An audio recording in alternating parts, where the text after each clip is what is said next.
भगवान कृष्ण इंद्र द्वारा प्रशंसित होने के बाद मुस्कुराते हुए गड़गड़ाहट मेघ की भांति गंभीर वाणी में बोले, हे इंद्र, मैंने तुम्हारा यह यज्ञ तुम पर अपनी अहेतु की कृपा दिखाने और तुमको यह स्मरण दिलाने के लिए मैं तुम्हारा शाश्वत स्वामी हूँ, रोक दिया है। मैं न केवल तुम्हारा अपितु अन्य सारे देवताओं का भी स्वामी हूँ। तुम्हें यह स्मरण रखना चाहिए कि तुम्हारा सारा भौतिक ऐश्वर्य मेरी कृपा के कारण है। कोई भी व्यक्ति स्वतंत्र रूप से ऐश्वर्यवान नहीं बन सकता, उस पर मेरी कृपा होनी ही चाहिए। हर व्यक्ति को सदैव स्मरण रखना चाहिए कि मैं परमेश्वर हूँ।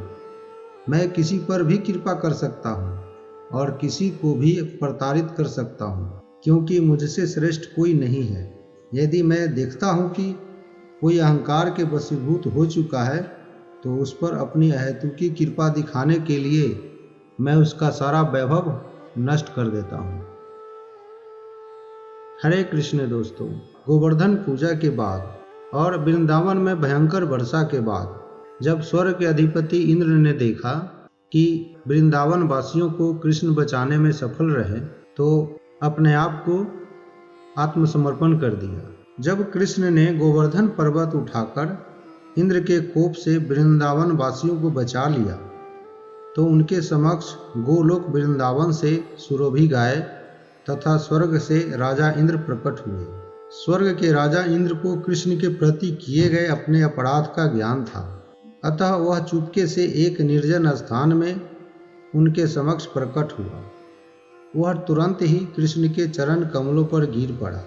हालांकि उसका अपना मुकुट सूर्य के समान दीप्तमान था। इंद्र को कृष्ण के महान पद का ज्ञान था, क्योंकि वे इंद्र के भी स्वामी हैं, किंतु उसे विश्वास नहीं हो रहा था कि कृष्ण अवतार लेकर वृंदावन के ग्वालों के बीच रह सकते हैं।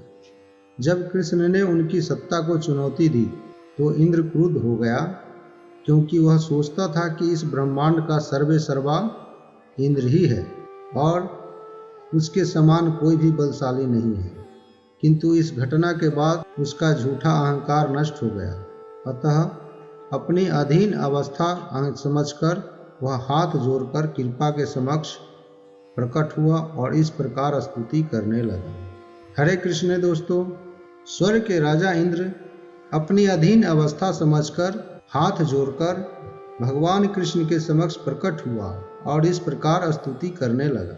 हे प्रभु, मैंने झूठे अहंकार के वश में होकर सोचा कि आपने ग्वालों को इंद्र यज्ञ करने से रोककर मेरा अपमान किया है और आप स्वयं यज्ञ की सारी सामग्री का भोग करना चाहते हैं। मैंने सोचा कि आप गोवर्धन पूजा के नाम पर मेरा भाग ग्रहण कर रहे हैं, अतः मैंने आपके पद को गलत समझा। अब आपकी कृपा से मैं समझ पाया हूँ कि आप परमेश्वर हैं, श्री भगवान हैं और समस्त भौतिक गुणों से परे हैं। आपकी दिव्य स्थिति विशुद्ध सत्व की है, जो सतोगुण के पद से ऊपर है, और आपका दिव्य धाम भौतिक गुणों की उत्पत्ति से परे है। आपके नाम, यश, रूप, गुण, साज, सामग्री तथा लीला सभी इस प्रकृति से परे हैं और तीनों गुणों का इन पर कोई प्रभाव नहीं पड़ता। आपका धाम उसी को प्राप्त होता है जो कठिन तपस्या करता है और रजो तथा तमो गुणों के प्रभाव से मुक्त रहता है। यदि कोई यह सोचता है कि जब आप इस जगत में अवतरित होते हैं तब आप प्रकृति के गुणों को स्वीकार करते हैं, तो वह भ्रम में है। भौतिक गुणों की तरंगे आपका स्पर्श भी नहीं कर पाती और न ही आप उन्हें स्वीकार करते हैं।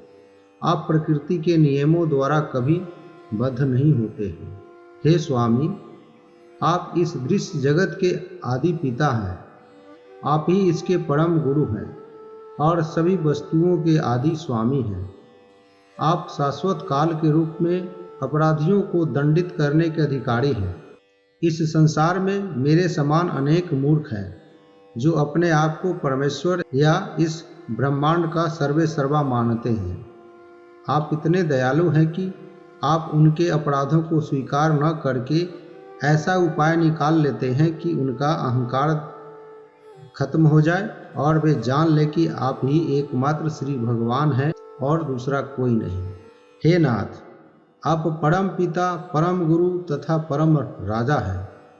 अतः जब भी जीवात्माओं के आचरण में कोई त्रुटि आए तो उन्हें दंडित करने का आपको अधिकार है।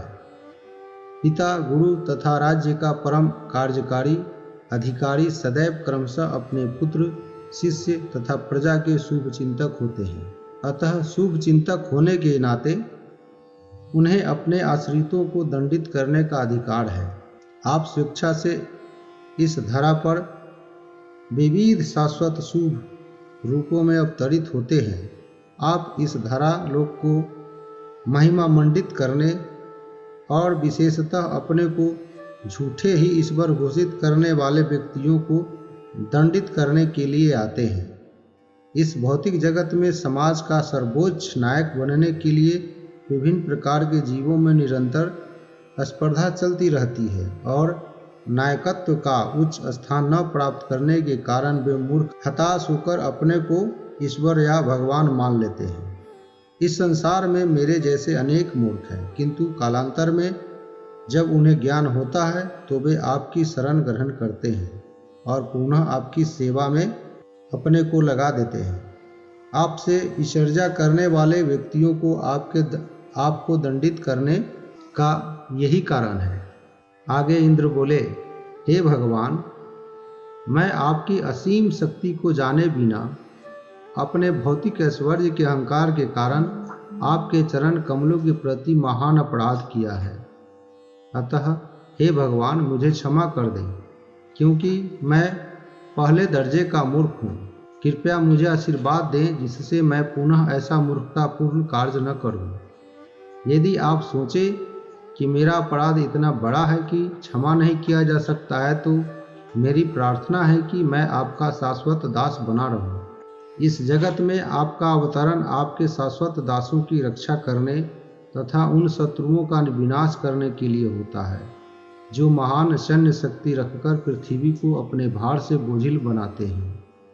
मैं आपका शाश्वत दास हूँ, अतः मुझे क्षमा कर दें। हे नाथ, आप भगवान हैं। मैं आपको सादर नमस्कार करता हूँ, क्योंकि आप परम पुरुष तथा परमात्मा हैं। आप वासुदेव के पुत्र तथा शुद्ध भक्तों के स्वामी परमेश्वर कृष्ण हैं। कृपया मेरा दंडवत प्रणाम स्वीकार करें। आप साक्षात परम ज्ञान हैं।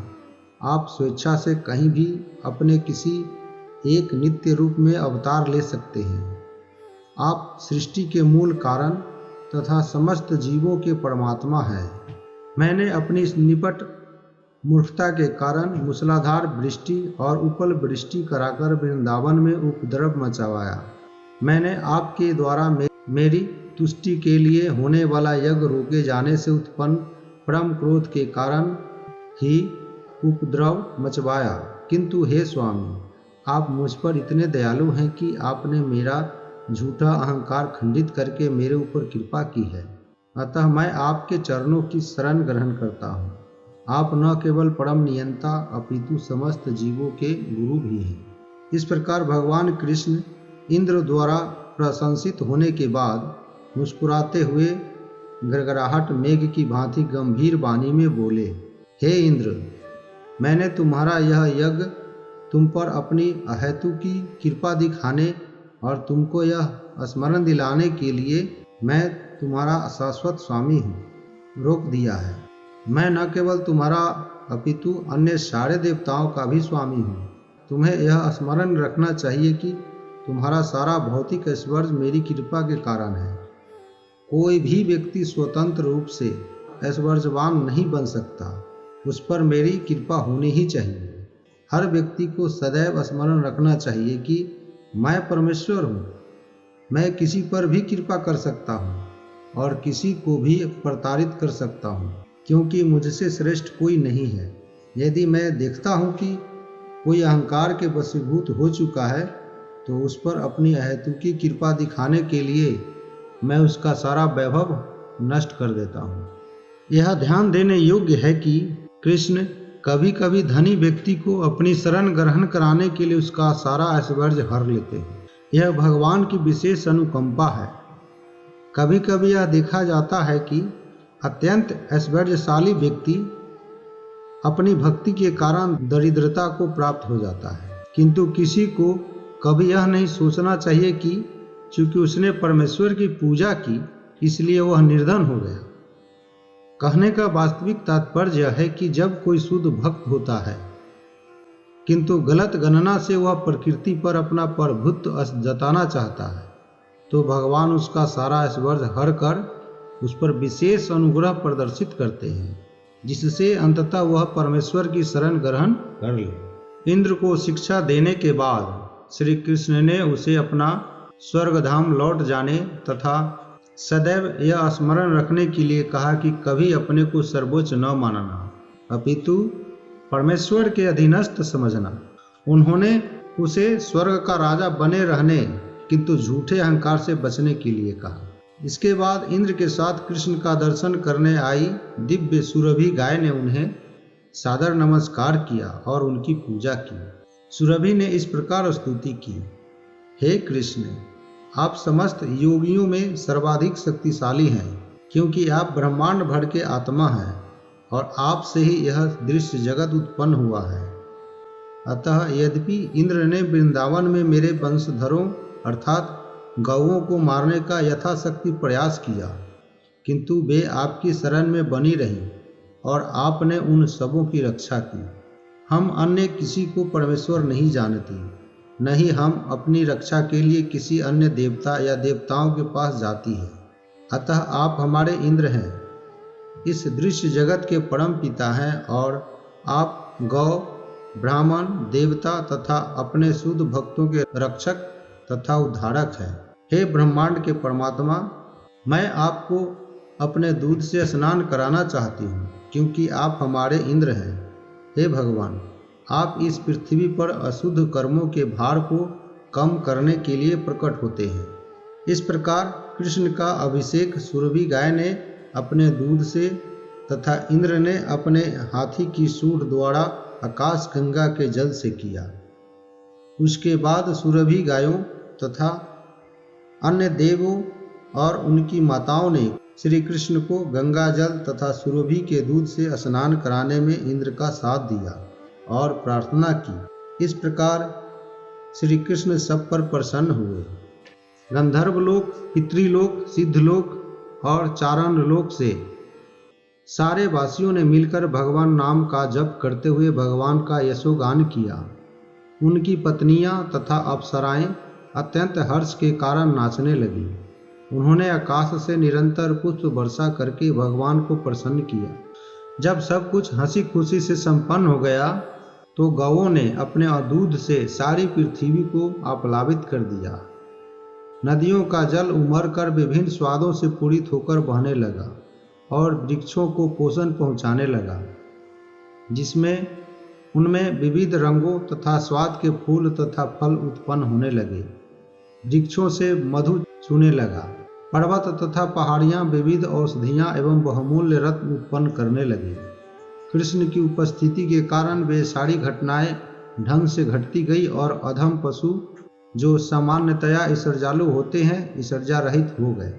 वृंदावन में समस्त गौओं के स्वामी तथा गोविंद नाम से विख्यात श्री कृष्ण को प्रसन्न करने के बाद इंद्र ने स्वर्ग को लौट जाने की अनुमति मांगी। उसके चारों ओर देवता थे। जब इंद्र आकाश मार्ग से जा रहे थे, यह महान घटना उसका ज्वलंत उदाहरण है कि किस प्रकार कृष्ण भावनामृत से विश्व कल्याण होता है। यहाँ तक कि अधम पशु भी ईश्वरजालु स्वभाव भूलकर देवताओं के गुणों को प्राप्त होते हैं। इस प्रकार लीला पुरुषोत्तम भगवान श्री कृष्ण का स्वर्ग के राजा इंद्र द्वारा स्तुति नामक 27वें अध्याय का भक्ति वेदांत तात्पर्य पूर्ण हुआ। हरे कृष्णा हरे कृष्णा।